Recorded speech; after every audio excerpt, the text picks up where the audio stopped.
إن الحمد لله نحمده ونستعينه ونستغفره ونؤمن به ونتوكل عليه ونعوذ بالله من شرور أنفسنا ومن سيئات أعمالنا من يهده الله فلا مضل له ومن يضلل فلا هادي له وأشهد أن لا إله إلا الله وحده لا شريك له وأشهد أن محمدًا عبده ورسوله أما بعد فإن خير الحديث كتاب الله وخير الهدي هدي محمد صلى الله عليه وسلم وشر الأمور محدثاتها وكل محدثة بدعة وكل بدعة ضلالة وفي رواية وكل ضلالة في النار.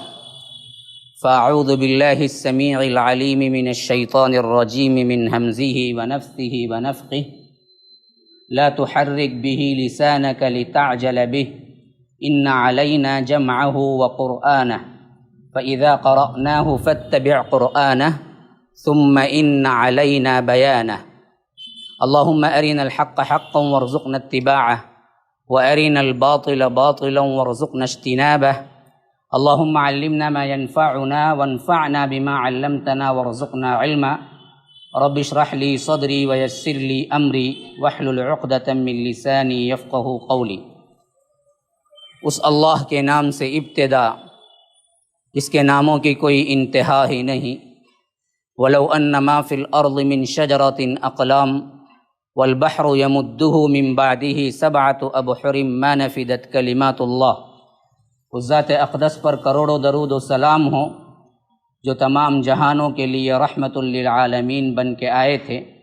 اللہم صلی علی محمد وعلی آل محمد کما صلیت علی ابراہیم وعلی آل ابراہیم انک حمید مجید وبارک علی محمد وعلی آل محمد کما بارکت علی ابراہیم وعلی آل ابراہیم انک حمید مجید.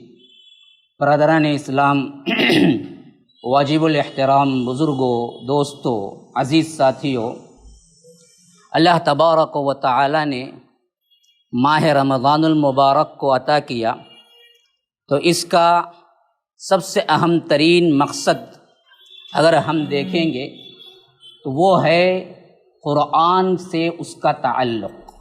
کیونکہ فرمایا کہ شہر رمضان الذی انزل فیہ القرآن، وہ مہینہ ہے رمضان جس کے اندر رب العالمین نے قرآن کو نازل کیا.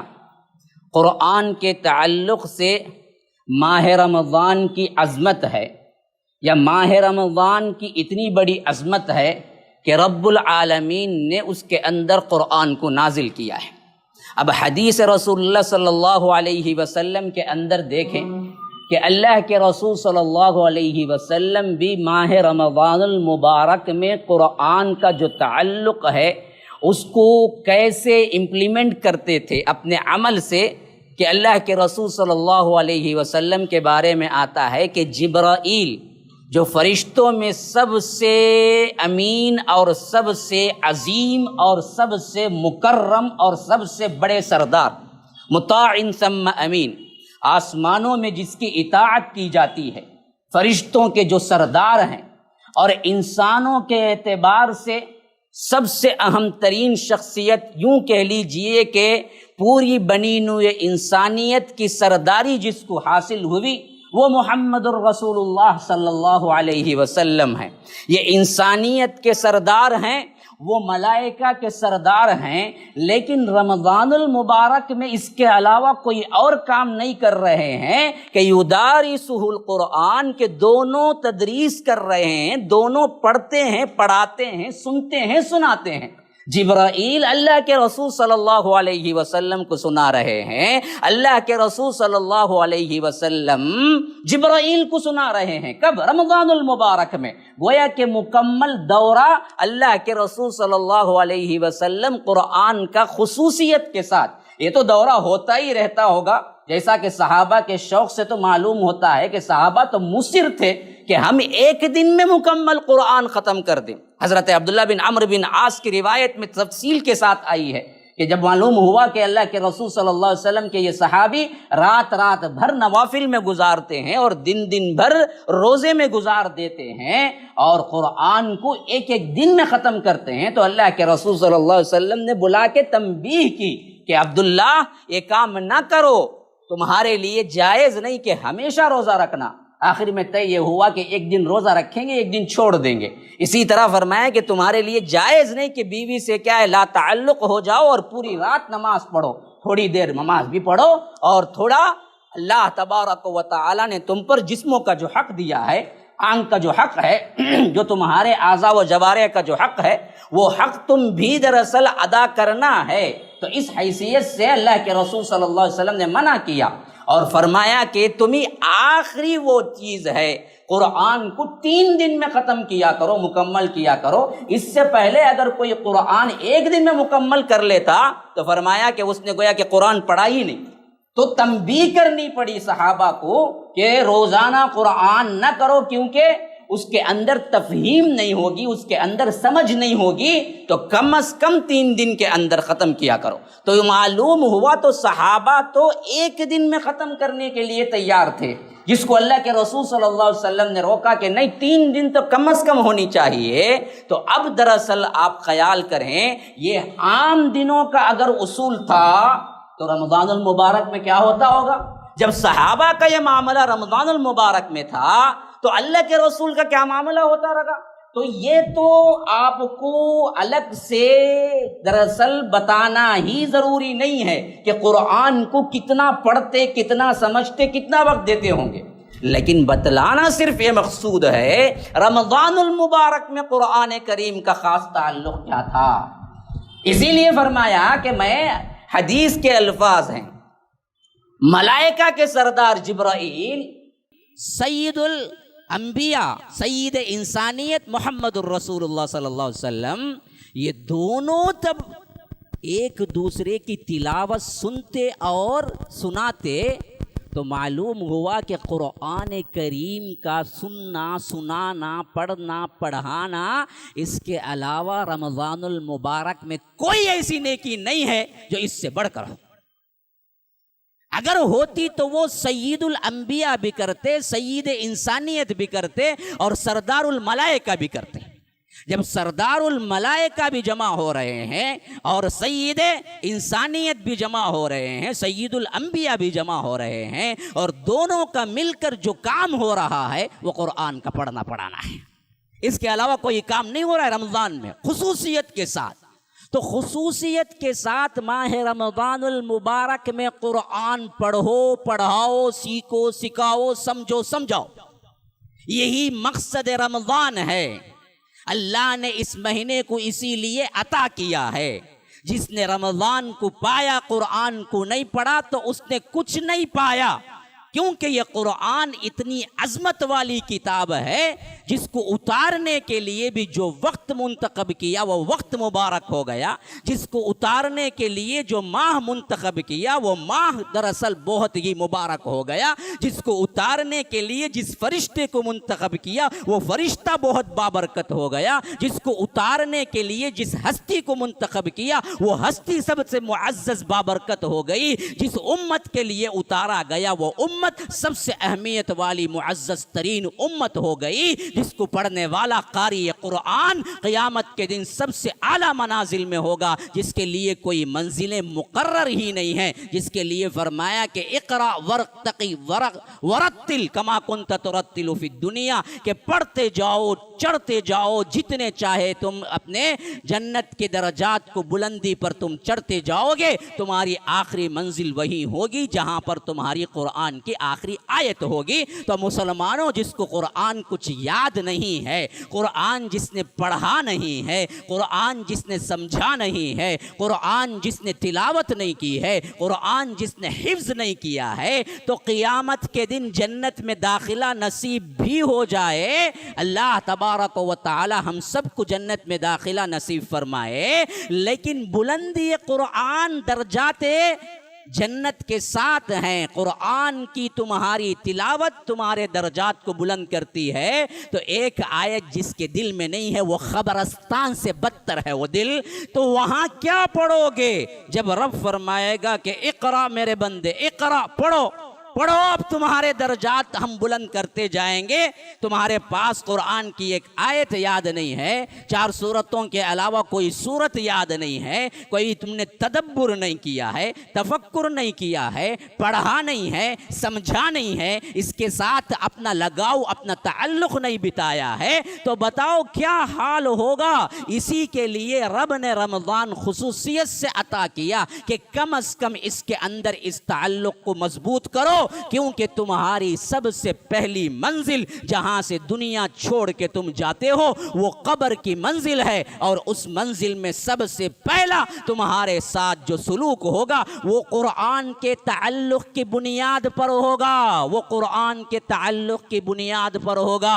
مشہور ترین تو 3 سوالات ہیں کہ من ربک ما دینک من نبیک، لیکن ترمذی کی روایت شاہد ہے کہ ایک اور سوال بھی اس کے ساتھ ایکسٹرا ہوتا ہے، گویا کہ ہم کو کہنا چاہیے قبر کے 3 سوالات نہیں، قبر کے 4 سوالات ہیں۔ جو 4واں سوال ہے وہ دراصل ان 3 سوالوں پر سے بھی زیادہ اہمیت رکھتا ہے، کیونکہ اس کے بعد کی لے کے برزخ کی لمبی زندگی میں تم عذاب پاؤ گے یا نعمتیں پاؤ گے، اس کا انحصار یہ 4تھے سوال پر ہے، جو کہ اللہ کے رسول صلی اللہ علیہ وسلم ذکر کرتے ہیں کہ کوئی بندہ جب دفنا دیا جاتا ہے، آج تو کیا ہے ہم اپنی آنکھوں سے کس طرح لوگ اٹھتے دیکھ رہے ہیں، یہ وبائیں یہ بلائیں ہمیں کیا ہے موت کو بہت نزدیک کر دی ہیں، اور ہر بندہ سمجھ سکتا ہے کہ چلتا پھرتا پتہ نہیں کتنے منٹوں کے اندر منو مٹی کے اندر چلا جائے گا، کتنے سیکنڈوں کے اندر اس کی حیثیت ایک کیڑے مکوڑے سے بھی بدتر ہو جائے گی، اس کو تو کم از کم کیا ہے ایک زمین کا دفنانا نصیب ہوتا ہے۔ آج کرونا سے مرنے والوں کے لیے اپنوں کا دفنانا بھی نصیب نہیں ہو رہا ہے، اپنوں کی نمازیں نصیب نہیں ہو رہی ہیں۔ ایک نارمل جو سچویشن دفنانے کی ہوتی ہے، ایک طرح کی کیا ہے اس کے لیے دعائیں کرنے کی منزلیں ہوتی ہیں، وہ تک گورنمنٹ کی طرف سے عطا نہیں ہو رہی ہیں، اور اگر کوئی کرونا وائرس میں مرنے والے کی میت کو دفناتے ہوئے اپنے آنکھوں سے دیکھے نا، تقریباً 2-3 دن سو نہیں پائے گا، اس حیثیت سے دفنا رہے ہیں، بلیچنگ پاؤڈر اس کے اوپر ڈال رہے ہیں، آنکھوں دیکھا ہاں اس میت پر جس پہ ہم سینٹ چھڑکتے تھے، ہم کیا ہیں گلاب چھڑکتے تھے، اسی میت کے لیے اجازت نہیں ہے کہ اسی میت پہ دفنانے کے بعد اس کی قبر پر پھولوں کا جو رواج تھا، پھول تو پھول ہیں، میں نے اپنی آنکھوں سے دیکھا بلیچنگ پاؤڈر اس کے اوپر ڈالا جا رہا ہے، اس کی قبر پر بھی بلیچنگ پاؤڈر ڈالا جا رہا ہے۔ یہ حیثیت ہے دنیا کی، یہ حیثیت ہے جسم کی، یہ حیثیت ہے اس اللہ تبارک و تعالی نے جو جسم تمہیں عطا کیا ہے اس پر، تو اصل تمہارا جسم نہیں ہے مسلمانوں، تمہاری روح ہے۔ اگر جسم سے یہ سلوک ہوتا اور جسم اصل ہوتا تو یاد رکھو پھر تو انسانیت مر جاتی، پھر تو انسان جینے سے بیکار ہو جاتا۔ تو اصل جسم نہیں ہے، اصل روح ہے، جسم کے ساتھ جو سلوک ہو وہ کر لیا جائے، لیکن روح اپنی ہے اور وہ رب العالمین کے پاس پہنچتی ہے، اور وہاں اس کا سلوک وہی معزز طریقے سے ہوتا ہے جس کا وہ اعمال کے ساتھ اس کا حقدار ہوتا ہے۔ جو کرونا میں مرے وہ فلاں میں مرے یا کسی اور میں مرے، لیکن اگر وہ اللہ کا نیک بندہ تھا اور یہ پیٹ کی بیماری اسے ثابت کر دی کہ وہ شہادت کی منزلت پہ پہنچا اور شہید ہوا، تو شہیدوں کا سا سلوک ہوگا، اللہ تبارک و تعالی اسے معزز مقام پہ رکھے گا، اللہ تبارک و تعالی اس کے ساتھ شہیدوں والا معاملہ کرے گا۔ تو معاملہ اصل جو ہو رہا ہے وہ روح کی حیثیت سے ہو رہا ہے، اور آپ کو معلوم ہونا چاہیے روح کی غذا یہ کھانے نہیں ہیں، روح کی غذا یہ دنیا نہیں ہے، روح کی غذا اللہ کا کلام ہے، ہاں قرآن ہے، کتاب اللہ ہے، اسی لیے اس کو لانے والے کا نام بھی روح الامین رکھا۔ جبرائیل کا نام کیا ہے؟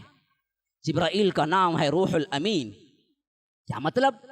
روح کو لاتے تھے، روح کیا روح؟ ہر نبی کے پاس جو وحی اللہ تبارک و تعالی کی طرف سے لائے وہی فرشتے ہیں، جن کا نام روح الامین ہے، جن کا نام جبرائیل ہے۔ تو اصل چیز تو یہ ہے، اس کو پکڑو، اللہ تبارک و تعالی کے دربار میں مقرب ہو جاؤ۔ رمضان المبارک کا جو مہینہ آ رہا ہے اس کو ضائع نہ کرو، قرآن کے ساتھ اس کے تعلق کو استوار کرو، کیونکہ اللہ کے رسول صلی اللہ علیہ وسلم نے بھی ماہ رمضان المبارک میں اسی کو سب سے زیادہ اہمیت دی کہ اس قرآن کو نازل ہی اس واسطے کیا کہ رب العالمین فرماتا ہے کہ ان ھذا القرآن یہدی للتی ہی اقوم۔ یہ قرآن نازل ہوا ہے اس واسطے کہ تمہیں سیدھے راستے کی طرف رہنمائی کرے۔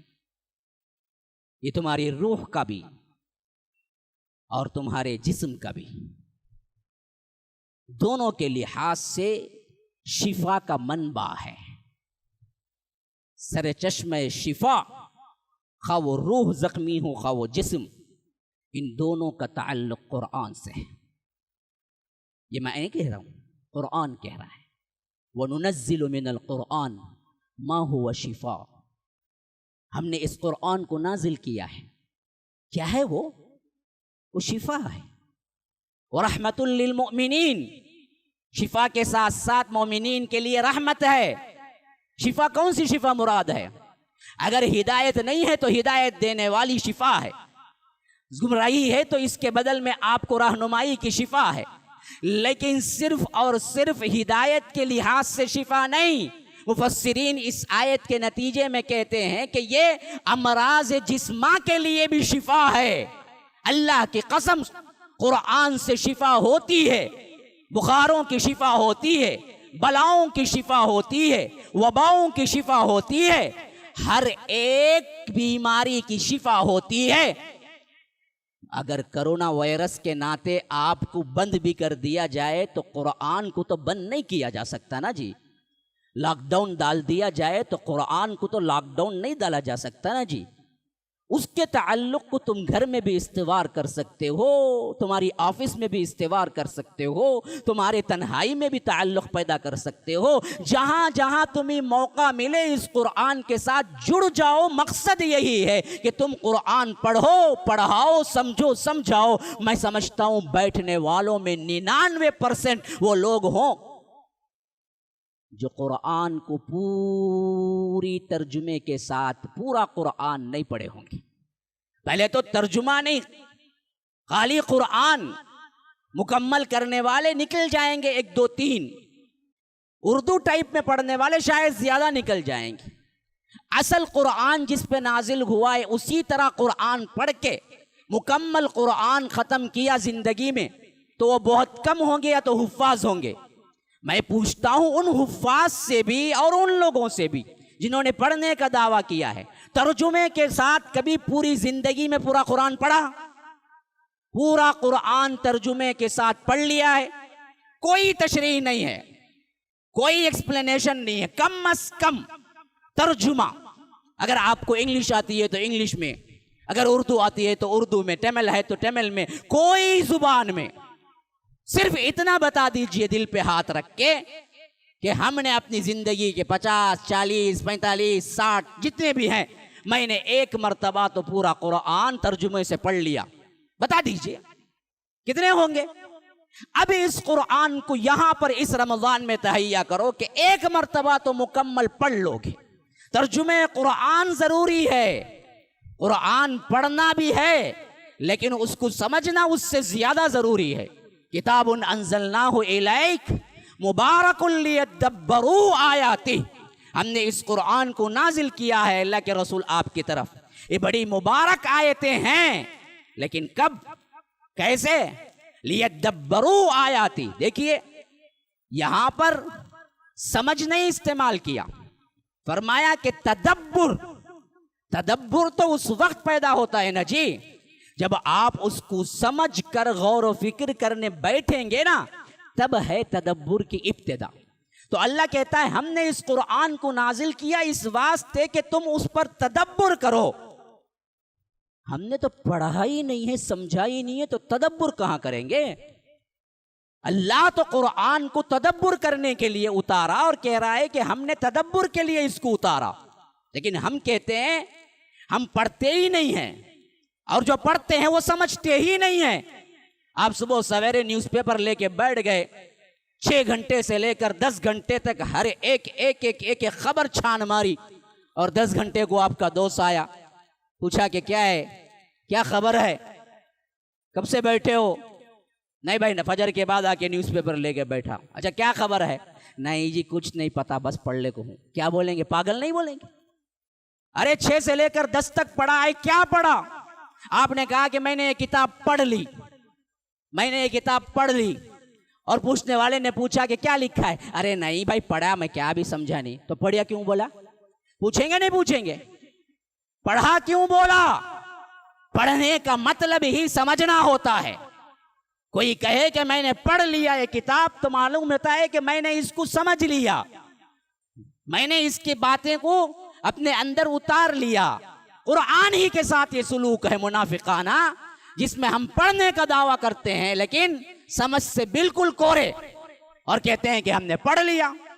یہ بات نہیں کہ پڑھنے پر ثواب نہیں ملے گا، ملے گا، ہے اس کی عظمت، تلاوت کی اپنی ایک عظمت ہے، لیکن خالی تلاوت سے آپ کی زندگیوں میں تبدیلی آئے گی؟ اللہ تبارک و تعالی نے یہ حکم نہیں دیا کہ افلا یتدبرون القرآن ولو کان من عند غیر اللہ لوجدوا فیہ اختلافا کثیرا، کہ اس قرآن پر غور و فکر نہیں کرتے، تدبر کیوں نہیں کرتے؟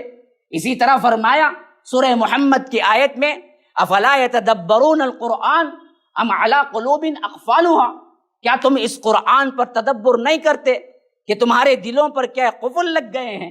تو یاد رکھیے یہ قرآن کی طرف رب العالمین دعوت دے رہا ہے، یہ قرآن کی طرف رب العالمین آپ کو تمام تر توجہ اسی طرف۔ کتنی آیات ہیں جو قرآن کے قسموں سے شروع ہوتی ہیں، الف لام میم ذالک الکتاب، کیوں فرمایا؟ اس کتاب میں کوئی شک نہیں ہے، پڑھو اس کو، الف لام میم صاد کتاب انزلناہ الیک۔ تو اللہ تبارک و تعالی نے اس قرآن کو ہمارے لیے نجات کا ذریعہ بنایا، اور اسی قرآن کو چھوڑنے کی وجہ سے تمہارے لیے جہنم ہے، اور تمہارے خلاف محمد الرسول اللہ صلی اللہ علیہ وسلم اٹھ کھڑے ہوں گے۔ وقال الرسول یا رب ان قوم اتخذوا هذا القرآن مہجورا، رسول کہے گا اے میرے رب یہ ہے وہ قوم جس نے قرآن کو چھوڑ دیا، اس پر مقدمہ دائر ہوگا۔ ہاں یہ بدبخت ہے جو قرآن نہیں پڑھا، آخ پڑھتا تھا تو وہ آئے گا، قرآن آئے گا، کہے گا کہ اے اللہ یہ رات کو بستر چھوڑ کے پڑھتا تھا، بستر چھوڑ کے پڑھتا تھا، آنا اللیل واطراف النہار، اے اللہ اس کو بخش دے۔ تو یہ بھی معلوم ہوا کہ قرآن کو پڑھنے میں رات کو بستر چھوڑ کے پڑھنا ایک حق بنتا ہے، ایک حق بنتا ہے۔ آپ کو یہاں پر تراویح نہیں ہے تو چھٹی نہیں ہے۔ بعض لوگ بڑے خوش ہو رہے ہوں گے 8 بجے سے لاک ڈاؤن کے کیا ہیں خبریں گردش کر رہی ہیں، چلو تراویح سے چھٹی ہوئی۔ یاد رکھیے اگر یہاں نہ ہو تو آپ پر سے ساقط نہیں ہو جاتا، آپ کو اپنے گھر میں قائم کرنا چاہیے تراویح، آپ کو اپنے گھر میں درس قرآن قائم کرنا چاہیے، اپنے کمرے میں درس قرآن قائم کرنا چاہیے۔ یہ لاک ڈاؤن ہمارا کچھ نہیں بگاڑ سکتا۔ گزشتہ رمضان تو لگ رہا تھا کہ واقعتاً کوئی ہے، واقعتاً اس کے اندر کچھ نسبتیں ہیں، کچھ ہمارے صحت کا خیال رکھا گیا ہے، لیکن اس رمضان میں ہرگز بھی یہ بات نہیں معلوم ہو رہی ہے۔ اس رمضان میں تو بات یہ معلوم ہو رہی ہے کہ ہمیں مساجد سے دور کیا جائے، ہمیں ہمارے عبادتوں کو خراب کیا جائے، ہمارے ایمان کو چھیڑا جائے، کیونکہ کیا پابندیاں صرف اور صرف ہماری نمازوں اور مسجدوں کے لیے رکھ گئی ہیں؟ کیا میڈیکل رپورٹ یہی کہتی ہے کہ مساجد جاؤ نمازوں میں مل کر نہ کھڑو تو تمہارے لیے کرونا وائرس نہیں چھوئے گا؟ بتاؤ کون سی میڈیکل رپورٹ کہتی ہے؟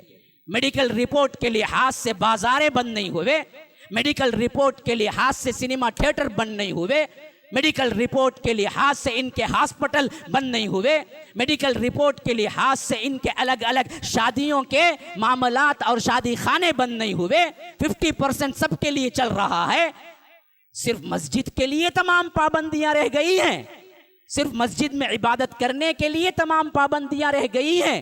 پوچھے تو کون پوچھے؟ بدبخت ہم ہیں کہ ہم پہلے ہی نیل ڈاؤن ڈالے کھڑے ہیں جی حضوری کرتے ہوئے. اچھا ہوا پڑ گیا. ہمارا معاملہ ہی ایسا ہے کہ ہم اندھوں میں بھی اندھے ہو کے رہ گئے ہیں. ہم اگر متحد ہوتے، ہم اگر اتفاق کرتے، ہم اپنی بات گورنمنٹ تک پہنچاتے، ہم سمجھاتے کہ یہ ہمارے لیے زندگی سے بڑھ کر معاملہ ہے. ہر روز رمضان نہیں آتا، ہر مہینہ رمضان نہیں ہو جاتا.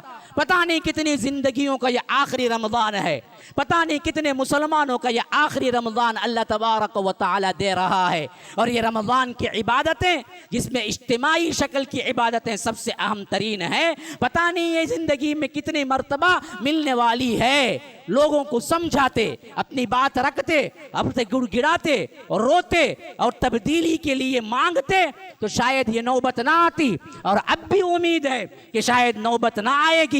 لیکن یاد رکھیے اصل مسئلہ یہی ہے کہ لگ تو رہا ہے کہ ہماری عبادتوں کو ٹارگٹ کیا گیا ہے، ہمارے مساجد کو ٹارگٹ کیا گیا ہے. بولنے میں مجھے شک نہیں ہے، دل کی جو بات ہوتی ہے میں بول کے رہتا ہوں. شاید اس کا نتیجہ کچھ اچھا نکلے یا برا نکلے، لیکن بات یہی دکھتی ہے کہ ہماری عبادتوں کو ٹارگٹ کیا گیا ہے. اگر یہ آواز میرے دل سے نکلتی ہے تو آپ کے دلوں پہ اثر رکھے گی، کیونکہ بات وہی دلوں میں بیٹھتی ہے جو دلوں سے نکلتی ہے. دل کی جو بات نکلتی ہے اثر رکھتی ہے، پر نہیں طاقت پرواز مگر رکھتی ہے. آج مسلمانوں کو سوچنا چاہیے، آج مسلم ائمہ کو سوچنا چاہیے، آج مساجد کے ائمہ کو سوچنا چاہیے، آج ہمارے امت کے بڑے لوگوں کو سوچنا چاہیے کہ یہ کیا کھلواڑ ہو رہا ہے، یہ کیا کھلواڑ ہو رہا ہے. ایک سال سے کیا تماشا بنا کے رکھے ہوئے ہیں. ان کے چاہیں تو لاک ڈاؤن اٹھ جائے، ان کے کام ہونا ہے تو لاک ڈاؤن اٹھ جائے. اس وقت کرونا وائرس نہیں لگے گا،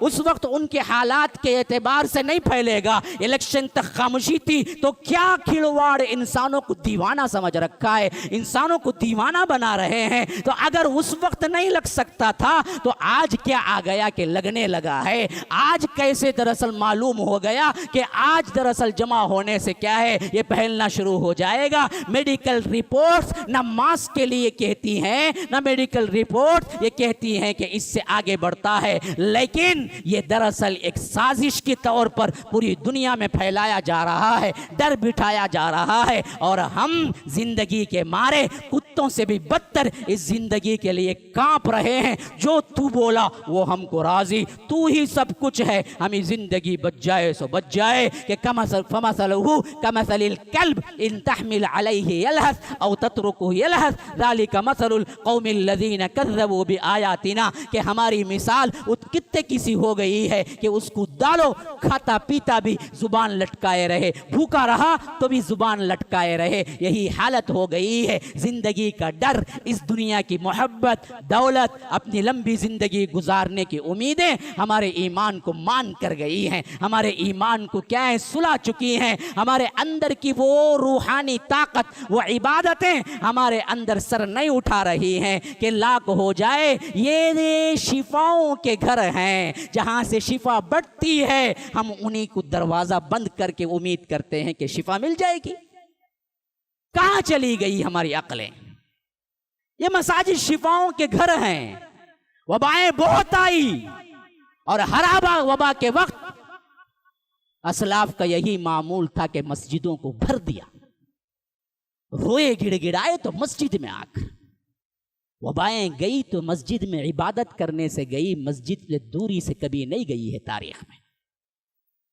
پتہ نہیں ہمارے ائمہ کو کیا ہو گیا ہے، ہمارے علماء کو کیا ہو گیا ہے. وہ لوگ اس بات پر عوام کو نہیں بتا رہے ہیں. مسجدوں کو خالی کر کے کبھی کامیاب نہیں ہو سکتا کوئی بندہ. جب بھی ہوا کچھ تبدیلی مسجدوں کو بھرنے سے ہوا، رونے سے ہوا، گڑ گڑانے سے ہوا. جہاں رحمتیں برکتیں نازل ہوتی ہیں اسی کو ہم کہیں کہ لاک کر دیں. پھر لاک کر کے جائیں گے تو کہاں جائیں گے؟ کہاں جائیں گے؟ ہاسپٹل کے ان مذبح خانوں میں جائیں گے جہاں پر خود سے کیا ہے کرونا وائرس کا ناٹک کر کے مار کے کیا ہے تمہیں بے گور کفن کے دفن کر دیا جاتا ہے. وہاں جائیں گے. یہ تو مارنے والے لوگ پیدا ہو چکے ہیں. ہمیں نہیں پتا کہ کیا ہو رہا ہے گیم، لیکن کیا کروں، بولنا نہیں تھا. 1 ماہ نہیں 1 سال صبر کیا میں بھی، لیکن لوگوں کے دلوں میں وہ ہیبت جو بیٹھی ہے وہ ابھی تک بیٹھی ہوئی ہے، اور سمجھتے ہیں کہ یہی مارنے والا جلانے والا ہے. ارے رب کے ہاتھ میں ہے جی مارنا اور جلانا. وبائیں تو اس کے حکم سے آتی ہیں، اس کے حکم سے جاتی ہیں. اگر تم اس کو راضی کر لو تو کوئی مائی کا لال نہیں ہے کہ تمہیں مار سکے. اگر وہ ناراض ہو جائے تو پوری کائنات تمہیں سنبھالنا ہے تو سنبھال نہ سکے. تو اللہ تبارک و تعالیٰ کے لیے اپنے ایمان کو اور اس رمضان کو مت کھوئیے میرے بھائیو. رمضان المبارک میں پوری تیاری کرو، دعائیں کرو. یہ لاک ڈاؤن 8 سے لے کر 10 تک کم از کم ہو جائے تو بھی کیا ہے، ہماری عشاء اور تراویح محفوظ ہو گئی، ہماری عبادتیں محفوظ ہو گئی. ولو بالفرض وہ بھی موقع نہ ملے تو اس کا مطلب یہ نہیں ہے کہ تم ٹی وی پکچر موویز میں گزار دو.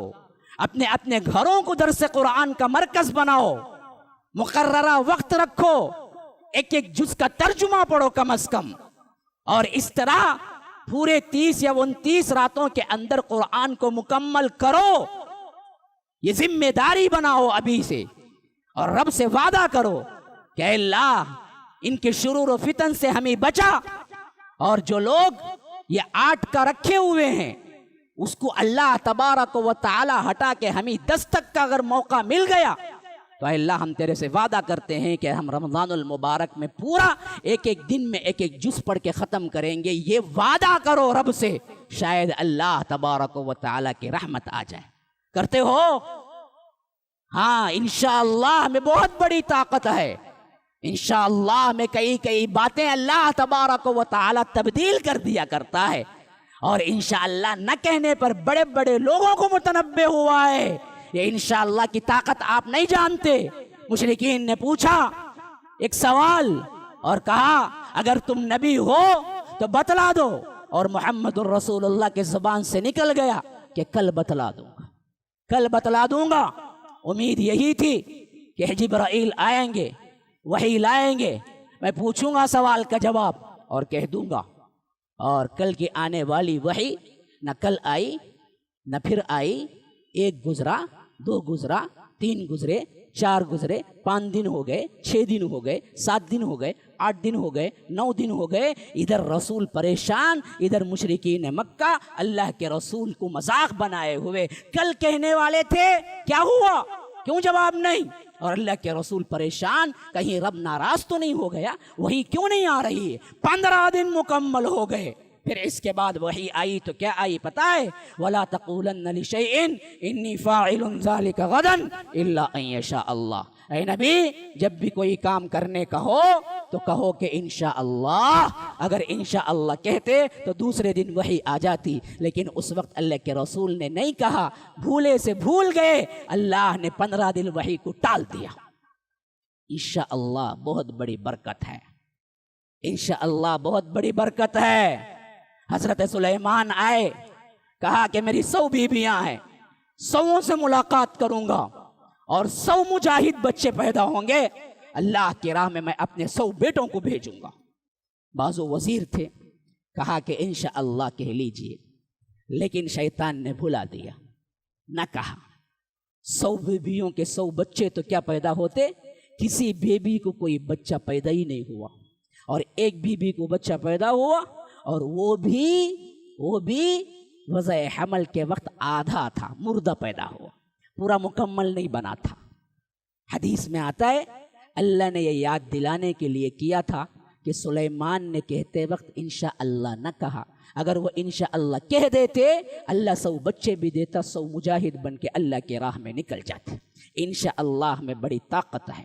سورہ نون کے اندر اللہ کہتا ہے بستی والے نکلے اور کل کھیتی کاٹنی تھی، اور سب نے ارادہ کیا کہ ہم کھیتی کاٹیں گے اور بہت بڑا غلہ لے جائیں گے. اللہ کہتا ہے وَلَا يَسْتَثْنُونَ. انہوں نے انشاءاللہ نہیں کہا، اور اس کھیتی کو راتے رات اللہ نے جلا کے راکھ کر دیا. اور یہ پہنچے کھیتی کے پاس تو کہا کہ ہم تو دوسری جگہ آ گئے، شاید یہ تو ہماری کھیتی ہی نہیں ہے. لیکن ایک اچھا تھا ان تینوں میں، تین بھائیوں میں ایک بھائی اچھا تھا، اس نے کہا کہ نہیں یہ وہی جگہ ہے، لیکن تم نے انشاءاللہ نہیں کہا، اس واسطے اللہ نے یہ دولت تم سے چھین لی۔ تو یاد رکھیے یہ انشاءاللہ میں بڑی طاقت ہے۔ اللہ تبارک و تعالی ہمارے انشاءاللہ کو قبول کر لے، ہمارے انشاءاللہ کو قبول کر لے، اس قبولیت کے درجے میں ہمارے گناہوں کو معاف کر کے ہمیں اس رمضان المبارک میں آگے بڑھنے کی توفیق عطا فرمائے۔ عبادتوں پر اللہ تبارک و تعالی نے جو اجر رکھے ہیں وہ ہم سے محروم نہ رکھے۔ دعائیں کرتے رہیں، اللہ پر توکل رکھیں، اس کے ساتھ عبادتوں میں لگ جائیں۔ رمضان میں لاک ڈاؤن اوپر ہو یا نیچے ہو لیکن آپ کا شیڈول نہ بدلے، آپ کا شیڈول نہ بدلے، آپ پہلے سے شیڈول تیار رکھیں، اس حیثیت سے اپنی زندگی کو گزاریں۔ تو یاد رکھیے لاک ڈاؤن ہمارا کچھ نہیں بگاڑ سکتا۔ اگر ہم ہی لاک ڈاؤن کی طرح ادھر ادھر ہوتے رہیں گے، ہمارا بھی ذہن ویسے ہی تبدیل ہوتا رہے گا، تو ہم ضائع کرنے کے بجائے صرف ضائع کرنا ہی ہمارا کیا ہے معمول بن کے رہ جائے گا، اس کے علاوہ ہمیں کچھ حاصل نہیں ہوگا۔ میرے بھائیوں زیادہ وقت نہیں لیتا ہوں، ایک تو کیا ہے میرا گلا بھی پھنس چکا ہے اور وقت بھی زیادہ نہیں لے سکتا، کرنٹ بھی نہیں ہے، بہرکیف چند باتیں ہیں۔ اپنا شیڈول بناؤ رمضان المبارک سے پہلے اور اس پر عمل کرو، دعائیں کرو، قرآن سے تعلق جوڑو، ایک جز ترجمے کے ساتھ مکمل کرنے کا وعدہ کرو، اور 30 دنوں میں مکمل ترین قرآن آپ پڑھیں ترجمے کے ساتھ، تلاوت کے ساتھ۔ اگر کسی کو تلاوت نہیں آتی ہے تو تلاوت الگ سے سیکھ لے، لیکن ترجمے کے ساتھ تو ضرور پڑھیں، انشاءاللہ پڑھیں گے۔ ھذا وباللہ التوفیق وصلی اللہ وسلم علی نبینا محمد۔ اسأل اللہ لی ولکم ولسائر المسلمین من کل ذنب فاستغفروہ انہ هو الغفور الرحیم۔